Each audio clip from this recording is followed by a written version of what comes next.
چیزوں کو حلال کرنے کے پیچھے تلے ہوئے ہیں جو کہ حرام ہے، اور ان چیزوں کو حرام کرنے پہ تلے ہوئے ہیں جو کہ حلال ہے۔ دیکھیں آج تک ہم یہ بات سنتے رہے کہ گانا سننا حرام ہے۔ عائشہ کو سرزنش کی کہ انصار مدینہ کی شادی تھی، تم نے گانے والی کیوں نہیں بھیجی؟ خوشی چلو گانا گانا حلال ہے، لیکن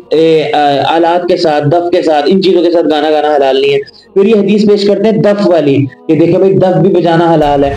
وہ جو بچیوں کے بارے میں، اور اس میں جویریات کا لفظ آیا ہے، اور یہ ان کو کہتے ہیں جو کہ نابالغ ہوں۔ تو لہٰذا یہ جو حدیث میں بات آ رہی ہے یہ نابالغ بچیوں کے بارے میں آ رہی ہے جناب۔ کی چیز کو سنتے ہیں بس اپنے جو حدیث کے ظاہری الفاظ کو دیکھ کر، اور وہ جو گانا یہ کہہ رہے ہیں وہ گانا تھوڑی تھا، اس زمانے میں گانا کچھ اور تھا جناب، اس میں اشعار تھے، اور یہ اشعار اکثر وہ ہوتے تھے جو بہادری پر کہے جاتے تھے۔ آپ کئی حدیث میں دیکھیں گے، میں پہلے بتا دوں کہ دف کیوں بجایا جاتا تھا۔ آپ اس کو یوں سمجھیں فور ایگزامپل کہ اس ٹائم نکاح کا اعلان کرنے کے لیے دف بجایا جاتا، ناچنے گانے کے لیے دف نہیں بجایا جاتا تھا۔ السلام علیکم ورحمۃ اللہ وبرکاتہ، امید ہے کہ آپ سب خیر واقعی سے ہوں گے۔ ایک دفعہ پھر آپ کا دوست، آپ کا بھائی محمد موسیٰ آپ کی خدمت میں حاضر ہے، اور ایک بہت زیادہ ضروری امپورٹنٹ گفتگو لے کر آپ کے سامنے حاضر ہوا ہوں۔ اور یہ گفتگو ایسی ہے کہ جس سے آج سے پہلے نہ میں نے یہ سنی ہوگی نہ آپ نے یہ سنی ہوگی، کیونکہ آج کل کے چند لوگ ایسے حدیث سے ناواقف لوگ کہ جو حدیث پڑھ کر اس سے غلط معنی بیان کر کے لوگوں کو گمراہی کی طرف لے کے جا رہے ہیں، کیونکہ جو چیز ایک ہم نے ساری زندگی سنی ہے جو کہ حرام ہے، حدیث بیان کر کے اس کو جو ہے نا اس کا مطلب یہ نکالے کہ یہ چیز حلال ہے۔ تو لہٰذا آج میں جس شخص کی بات کرنے لگا ہوں وہ آپ کو بھی پتا ہے کہ وہ ایک جانی مانی شخصیت کہ جن کی یہ تمام چیزیں مشہور ہیں کہ وہ ان چیزوں کو حلال کرنے کے پیچھے تلے ہوئے ہیں جو کہ حرام ہے، اور ان چیزوں کو حرام کرنے پہ تلے ہوئے ہیں جو کہ حلال ہے۔ دیکھیں آج تک ہم یہ بات سنتے رہے کہ گانا سننا حرام ہے، گانا جو ہے نا وہ حرام ہے، اور اس طرح کے الفاظ جو ہے نا استعمال کرنا جو کہ انسان کو بے حیائی کی طرف لے جائیں وہ حرام ہے، سیدھی سمپل سی بات ہے۔ لیکن پچھلے دنوں ہم نے مرزا صاحب کا کلپ سنا، ہم تو حیران ہو گئے، یقین کریں کہ ان کو یہ باتیں کہاں سے آتی ہیں، اور میں ان کے اس کانفیڈنس کی داد دیتا ہوں کہ ایک بندہ غلط بات بھی بیان کرے اور بڑے دھڑلے سے بیان کرے، یہ ایسا غلط کانفیڈنس کسی کو نصیب ہوتا ہے۔ تو پہلے جو مرزا صاحب کا کلپ سن لیں گے جس میں انہوں نے یہ بات کی کہ جو ایک میوزک ہے وہ سننا حلال ہے، اور اس کے بعد انشاءاللہ ہم آگے بات چلتے ہیں۔ پہلے آپ کلپ سنیں۔ ایسا موسیقی کے بارے میں شرعی حکم کیا ہے؟ سارے آلات تھی یا اگر کوئی بندہ بغیر آلے کے گنگنا رہا ہے تو اس کے بارے میں شرعی حکم کیا ہے؟ دیکھیں جن علماء نے آلات موسیقی کے اوپر طب آزمائی کی اور اسے حرام کہا، ہمیں ان سے گلہ یہ ہے کہ آپ نے ہم سے پہلے ایک جھوٹ بولا اور سچ چھپایا۔ وہ یہ تھا کہ صحیح بخاری میں موجود ہے، نبی علیہ السلام نے حضرت عائشہ کو سرزنش کی کہ انصار مدینہ کی شادی تھی، تم نے گانے والی کیوں نہیں بھیجی؟ خوشی کے موقع پر، عید کے موقع کے اوپر، شادی کے موقع کے اوپر گانا۔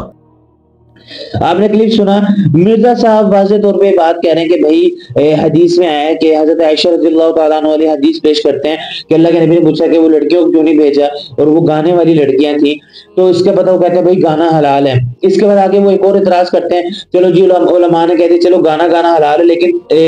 آلات کے ساتھ، دف کے ساتھ، ان چیزوں کے ساتھ گانا گانا حلال نہیں ہے۔ پھر یہ حدیث پیش کرتے ہیں دف والی کہ دیکھیں بھائی دف بھی بجانا حلال ہے۔ تو لہٰذا یہ مولوی جو ہے نا انہوں نے وہی باتیں کہانیاں کرائی ہوئی ہیں، یہ پتہ نہیں پھنسے ہوئے ہیں، انہوں نے جو ہے نا کوئی سچ بات ہمیں بتائی نہیں ہے۔ میں آج آپ کو وہ تمام باتیں بتانے لگا ہوں جو کہ آج سے آپ نے 1400 سال پہلے سنی اور وہ صحیح تھی، اور مرزا صاحب کی غلط 100% غلط ہے، جو بات تھی وہ 100% غلط ہے۔ سب سے پہلی بات تو یہ دیکھیں کہ حدیث مبارکہ میں آپ دیکھیں الفاظ ہیں فتح کے، یعنی کہ فتح کہتے ہیں اس بچی کو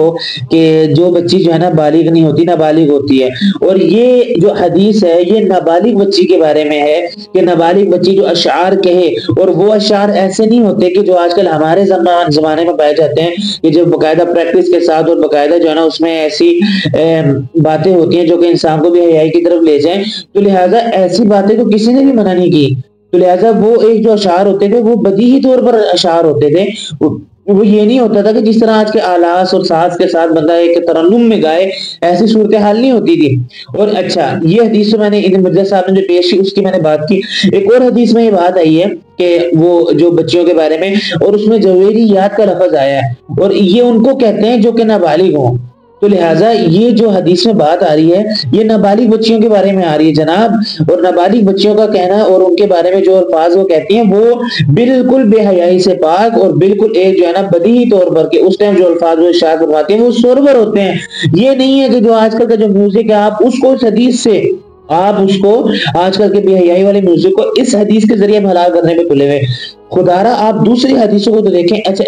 کسی اور صحابی کے بارے میں ہے کہ اللہ کے نبی آرام فرما رہے تھے تو وہاں پر بھی نابالغ جو ہے نا بچیوں کا تذکرہ ہے۔ یہاں پر کہیں پر بھی ایسا نہیں ہے کہ وہ لڑکیاں ہوں، بالغ ہوں، پیشہ ور ہوں اور ان کا یہ کام ہو اور آلات ہوں، ساز ہوں، سب کچھ ہو، ترنم ہو، یہ کہیں پر بھی ثابت نہیں ہے۔ اور یہ جناب مرزا انجینئر علی صاحب تو ان کو بندہ کیا کہے، انہوں نے دیکھیں نا، اس چیز ہم کہتے ہیں خالی عربی پڑھنے سے کوئی محدث نہیں بنتا، خالی عربی سمجھنے سے کوئی مفسر نہیں بنتا، کوئی عالم نہیں بنتا، لہذا ڈیپلی میں جانا پڑتا ہے، دوسری حدیث کو دیکھنا پڑتا ہے، حالات کو دیکھنا پڑتا ہے، صحابہ کرام کو کیا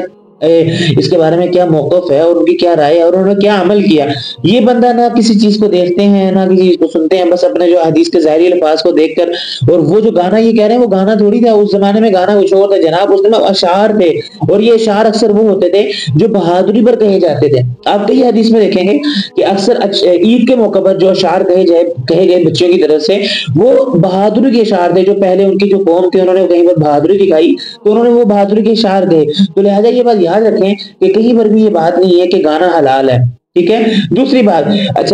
انجینئر صاحب نے کہا کہ دف کی بات کر دیجیے کہ دف بھی حلال ہے۔ میں پہلے بتا دوں کہ دف کیوں بجایا جاتا تھا۔ آپ اس کو یوں سمجھیں فور ایگزامپل کہ اس ٹائم نکاح کا اعلان کرنے کے لیے دف بجایا جاتا، ناچنے گانے کے لیے دف نہیں بجایا جاتا تھا، ٹھیک ہے۔ اور یہ حدیث میں حضرت عائشہ رضی اللہ تعالیٰ عنہ کی آپ کے سامنے رکھ دو کہ جس میں واضح طور پہ ہے کہ نکاح کا اعلان کرو دف کے ساتھ بھی، یعنی کہ دف بجاؤ، لوگوں کو متوجہ کرو کہ فلاں ابن فلاں کا نکاح ہے۔ اور اگر آپ نے دف کو سننا ہے نا، دف کسے کہتے ہیں، تو آپ رائے گڑھ میں جائیں، اور رائے گڑھ میں اگر آپ کا جانا ہو تو وہاں پر اکثر روزے کی اوقات پہ افطاری کے ٹائم دف کو بجایا جاتا ہے، تو اس کو کہتے ہیں دف بجانا۔ اور اچھا مرزا صاحب اتنی ماشاءاللہ سے ان کو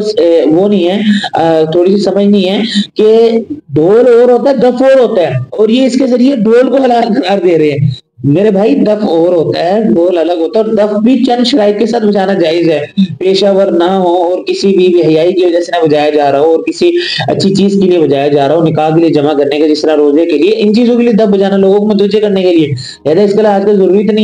نہیں ہے، لہٰذا لوگ اسپیکر کے ذریعے لوگ تمام چیزوں سے متوجہ ہو جاتے ہیں۔ اور میں پھر بتا رہا ہوں دف کو نکاح کے اعلان کے لیے بجانا ضروری ہے، اور یہ حضرات جو ہے نا کہہ رہے ہیں کہ